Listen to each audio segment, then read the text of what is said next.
Hi there, Ked Larsen from Smart House Electric. This video is about how to replace a COM chip.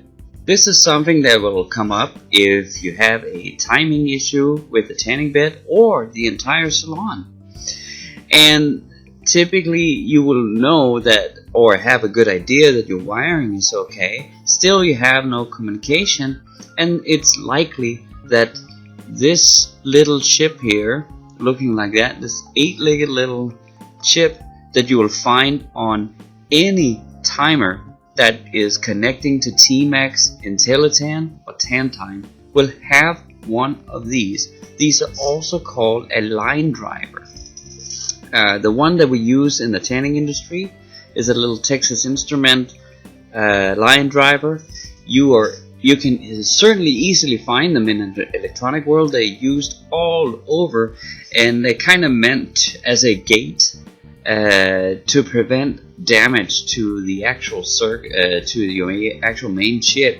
So they're very inexpensive, and so that's why they're fantastic.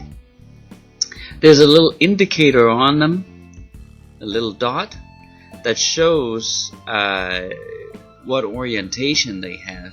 So it is important that when you replace it, like here, that you pay attention to the little dot where it was, potentially even take a photo before you take it off, so that you make sure that you put the new chip in exactly the way that the old one was. That's very important. Another thing, of course, is that you have to turn the power off. That is incredibly important. If you do this with power on, most likely the repercussions are not just blowing off this line driver, it is most likely to kill the main chip, if not more things. So, very important to turn the power off. Another thing is to disconnect the timer board from your Tmax wiring. Any kind of wiring that's connecting out to your greater timing system is running with a small current, of course, communication, but that will tease that system so much that you can murder your whole salon worth of communication by doing this without disconnecting those wires. So turn off power, disconnect the Tmax wires, and then make sure you have the orientation right. Look at the little dot. And so again, you'll find these on all timers that is connected to Tmax, IntelliTan, or TanTime. So, and it's called a line driver, and the one that we use is a little Texas Instrument. So let's look at a few, and I'll, you just follow my cursor here. You can see it there, little 8-legged chip.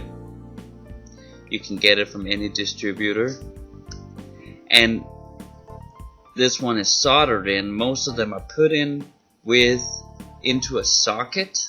I don't know if there's a one where it's kind of hard to see. So when you have the power off, it's not a problem. You can take a very skinny straight blade screwdriver or a small knife and then stick it in between here and kind of lurk it out from both sides, just slowly, and peel it out. And then let's take a look at the chips here. You see how when it comes, the legs are kind of a little bit at an angle outwards like that. You'll be wise to give them a little squeeze so they go in easy, and take your time to put these in so you don't buckle these connections here. You can straighten them out, but it just becomes way harder once they buckled once. You might want to just take your losses and throw it away and take another one. So this is Ken from Smart House Electric. This is a very easy fix, a very intimidating one at first, but not so bad once you take all these things into account. Good luck out there, and thank you for watching.